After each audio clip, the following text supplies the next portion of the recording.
है, welcome back to RS classes. आज हम पढ़ेंगे क्लास 4 की हिंदी रिमझिम पाठ्य पुस्तक का पाठ 4 पापा जब बच्चे थे। ये कहानी पापा के बारे में है, तो शुरू करते हैं। पापा जब छोटे थे तो उनसे अक्सर पूछा जाता था, बड़े होकर तुम क्या बनना चाहते हो? पापा के पास जवाब हमेशा तैयार होता, मगर उनका जवाब हर बार अलग अलग होता। बच्चों, आपसे भी पूछा जाता होगा कि आप बड़े होकर क्या बनना चाहते हैं। तो अब तक तो आपने सोच ही लिया होगा कि आप बड़े होकर क्या बनना चाहते हैं। ठीक वैसे ही पापा से पूछा जाता था कि वो बड़े होकर क्या बनना चाहते हैं, तो पापा का जवाब हमेशा तैयार होता था, लेकिन उनके जवाब हर बार अलग अलग होते थे। शुरू में पापा चौकीदार बनना चाहते थे। तो पापा शुरू में क्या बनना चाहते थे बच्चों? ठीक कहा आपने, चौकीदार। उन्हें यह सोचना बहुत अच्छा लगता था कि जब सारा शहर सोता है, चौकीदार जागता है। उन्हें यह भी सोचना अच्छा लगता था कि जब हर कोई सोया हुआ हो, वह खूब शोर मचा सकते हैं। पापा जब छोटे थे तब वो सोचते थे कि रात के समय वो बहुत शोर मचा सकते हैं, इसलिए उन्हें चौकीदार बनना पसंद था। उन्हें पक्का यकीन था कि बड़े होकर वह चौकीदार ही बनेंगे। लेकिन एक दिन अपने चटकदार हरे ठेले को लिए एक आइसक्रीम वाला आ गया। बच्चों, कौन आ गया? यस, आइसक्रीम वाला। और उसके ठेले का रंग कैसा था? हरा। भाई वाह, पापा आइसक्रीम वाला बनेंगे। वह ठेले को लेकर घूम भी सकते हैं और जितना मन चाहे उतनी आइसक्रीम भी खा सकते हैं। पापा ने सोचा, मैं एक आइसक्रीम बेचूंगा तो एक खुद खाऊंगा, छोटे बच्चों को तो मैं मुफ्त में आइसक्रीम दिया करूंगा।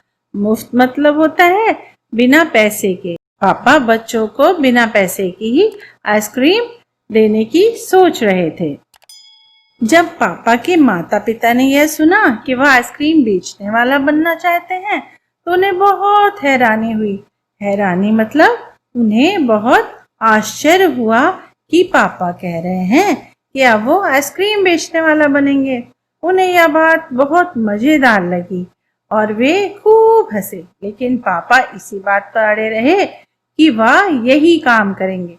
पापा ने तो सोच लिया था कि उनको आइसक्रीम वाला ही बनना है। फिर एक दिन रेलवे स्टेशन पर पापा ने एक अजीब आदमी को देखा। यह आदमी इंजनों और डिब्बों से खेल रहा था। बच्चों, किससे खेल रहा था? वो आदमी इंजनों और डिब्बों से खेल रहा था। लेकिन यह डिब्बे और इंजन खिलौने नहीं बल्कि असली थे, असली। वो जो डब्बों और इंजनों से खेल रहा था वो खिलौने नहीं थे, वो असली रेलगाड़ी के ही डिब्बे और इंजन थे। जब कभी भी आप स्टेशन पे जाते हैं तो आपने देखा होगा रेलगाड़ी में बहुत सारे डब्बे लगे होते हैं, आगे की तरफ इंजन होता है जिससे रेलगाड़ी चलती है।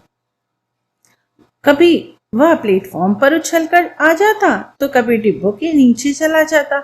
वह कोई बहुत अजीब और मजेदार खेल रहा था। पापा को ऐसा लगा कि वो आदमी खेल रहा है। वो डिब्बों के नीचे चला जाता है और कभी प्लेटफॉर्म पर आ जाता है।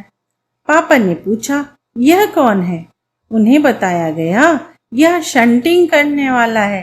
बच्चों, आप भी सोच रहे होंगे कि यह शंटिंग क्या होती है। ठीक वैसे ही पापा ने पूछा, शंटिंग किसे कहते हैं? पापा ने पूछा। जब रेलगाड़ी अपनी यात्रा पूरी कर लेती है तो उसे अगली यात्रा के लिए तैयार करना होता है। रेलगाड़ी की साफ सफाई की जाती है, इंजन को घुमाकर ईंधन पानी भरा जाता है, इसे शंटिंग कहते हैं। जब रेलगाड़ी अपनी यात्रा पूरी कर लेती है ना बच्चों, तब रेलगाड़ी को दूसरी यात्रा के लिए तैयार करना होता है। उसमें पानी डाला जाता है, उसकी सफाई की जाती है। ये काम जो करते हैं वो शंटिंग मैन कहलाते हैं। पापा को बताया गया, बस पापा को पता चल गया वह क्या बनेंगे। वह तो रेलगाड़ी के डिब्बों की शंटिंग करेंगे। इससे भी ज्यादा मजेदार और क्या हो सकता है? जाहिर है कि कुछ भी नहीं। जब पापा ने कहा कि वह शंटिंग करने वाला बनेंगे, तो किसी ने पूछा, मगर तुम तो कह रहे थे कि तुम आइसक्रीम बेचने का काम करोगे। अब आइसक्रीम बेचने का काम का क्या होगा? यह सचमुच समस्या थी। पापा ने शंटिंग करने वाला बनने की सोच ली थी, मगर आइसक्रीम बेचने का चटकदार हरा ठेला भी वह नहीं गंवाना चाहते थे। गंवाना मतलब वो खोना नहीं चाहते थे। उन्हें वो आइसक्रीम का ठेला भी चाहिए था और पापा को शंटिंग भी करनी थी। आखिर उन्होंने रास्ता निकाल लिया। पापा ने जवाब दिया, मैं शंटिंग करने वाला और आइसक्रीम बेचने वाला दोनों बनूंगा। सबको बहुत अचंभा हुआ। सबको बहुत क्या हुआ? आश्चर्य हुआ। सब बहुत हैरान हुए कि अभी तो पापा बोल रहे थे कि वो चौकीदार बनेंगे। फिर बच्चों क्या बोला था उन्होंने? हाँ, फिर उन्होंने बोला कि वो शंटिंग करने वाला बनेंगे और वो आइसक्रीम बेचने वाला भी बनेंगे। तो सभी को बहुत आश्चर्य हुआ। उन्होंने पूछा, तुम दोनों काम एक साथ कैसे करोगे? पापा ने कहा, इसमें क्या मुश्किल है? आइसक्रीम मैं सुबह बेचा करूंगा, कुछ देर आइसक्रीम बेचने के बाद मैं स्टेशन चला जाया करूंगा। सबको बहुत अचंभा हुआ। उन्होंने पूछा, तुम दोनों काम एक साथ कैसे करोगे? तो पापा ने कहा, इसमें क्या मुश्किल है? आइसक्रीम मैं सुबह बेचा करूंगा, कुछ देर आइसक्रीम बेचने के बाद मैं स्टेशन चला जाया करूंगा। वहां मैं कुछ डिब्बों की शंटिंग करूंगा और फिर जाकर कुछ आइसक्रीम और बेच आऊंगा। इसके बाद मैं फिर स्टेशन चला जाऊंगा, कुछ डिब्बों की शंटिंग कर लूंगा। इसके बाद जाकर फिर कुछ आइसक्रीम और बेच लूंगा। इसमें ज़्यादा मुश्किल नहीं होगी, क्योंकि अपना ठेला मैं स्टेशन के पास ही खड़ा करूंगा और इसलिए गाड़ियों के लिए मुझे ज़्यादा दूर नहीं जाना पड़ेगा। सब लोग फिर हंस पड़े। पापा गुस्से में आकर बोले, अगर तुम मेरी हंसी उड़ाओगे तो मैं साथ साथ में चौकीदार भी बन जाऊंगा। आखिर रात में करने के लिए होता ही क्या है। सभी कुछ तय हो गया, लेकिन एक दिन पापा को वायुयान चालक बनने की सूझी। इसके बाद उन्होंने अभिनेता बनने की सोची। इसके अलावा वह जहाजी भी बनना चाहते थे। कम से कम वह चरवाहा बनकर लाठी हिलाते हुए गायों के पीछे घूमते हुए अपने दिन बिताना तो चाहते थे।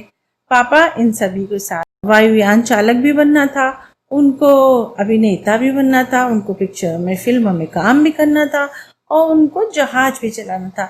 इन सब के साथ पापा चरवाहा भी बनना चाहते थे। पापा चाहते थे कि उनके पास खूब सारी गाय हों। शाम को वो गायों को चराने के लिए ले जाएं और दिन भर बाहर घूमते रहें। अंत में एक दिन उन्होंने यह तय किया कि वह असल में जो बनना चाहते हैं वह है कुत्ता। उस दिन बाद दिन भर चारों हाथ पैरों पर इधर उधर भागते हुए अजनबियों पर भौंकते रहे। एक बूढ़ी महिला ने उनके सिर को सहलाना चाहा तो पापा ने उन्हें काटने की कोशिश की। उन्होंने क्यों बूढ़ी महिला को काटने की कोशिश की थी? क्योंकि वो अजनबी थी। पापा उनको जानते नहीं थे। पापा ने भौंकना तो बड़ी अच्छी ही तरीके से सीख लिया, लेकिन बहुत कोशिश करने पर भी वह अपने पैर से कान के पीछे खुजाना नहीं सीख पाए। उन्होंने सोचा, अगर वह बाहर जाकर अपने पालतू कुत्ते के साथ बैठ जाएं, तो शायद वह कान के पीछे खुजाना ज़्यादा जल्दी सीख जाएंगे। पापा कुत्ते के पास जाकर बैठ गए। उसी वक्त एक अजनबी फौजी अफसर उधर से निकला। वह खड़ा होकर पापा को देखने लगा। वह उन्हें कुछ देर तक तो देखता रहा, फिर उसने पूछा, यह तुम क्या कर रहे हो? पापा ने जवाब दिया, मैं कुत्ता बनना सीख रहा हूँ। तब फौजी ने पूछा, तुम कुत्ता बनना क्यों चाहते हो? पापा ने कहा, क्योंकि मैं काफी दिन तक इंसान बनकर रह चुका हूँ। अफसर ने कहा, बात तो सही है, पर क्या तुम जानते भी हो कि इंसान किसे कहते हैं? पापा ने पूछा, मुझे तो नहीं पता, आप ही बता दीजिए। अफसर ने कहा, इसके बारे में तुम अपने आप सोचो। अफसर वहां से चला गया। वह ना तो हंसा और ना मुस्कुराया। पापा सोचने लगे। वह सोचते ही रहे। अफसर ने उन्हें कोई बात भी नहीं समझाई, पर अचानक ही यह बात पापा की समझ में आ गई कि वह रोज रोज अपना इरादा नहीं बदल सकते। अगली बार जब उनसे यही सवाल पूछा गया तो उन्हें अफसर की याद आ गई और उन्होंने कहा कि मैं इंसान बनना चाहता हूँ। इस बार कोई भी नहीं हंसा और पापा समझ गए कि यही सबसे अच्छा जवाब है। आज भी वह यही समझते हैं। पहली बात तो यही है कि हमें अच्छा इंसान बनना चाहिए। तो बच्चों, आपने इस कहानी में क्या सीखा? ठीक कहा आपने। आपने सीखा कि हमें सबसे पहले एक अच्छा इंसान बनना चाहिए। हमें अपने से बड़ों की इज्जत करनी चाहिए, उन्हें आदर देना चाहिए, अपने से छोटों को प्यार देना चाहिए, कभी झूठ नहीं बोलना चाहिए, सभी काम अच्छे से करना चाहिए, सुबह जल्दी उठना चाहिए, रात को जल्दी सोना चाहिए। तो आप क्या बन जाएंगे? एक अच्छे इंसान। मैं आशा करती हूँ ये कहानी आपको बहुत पसंद आई होगी।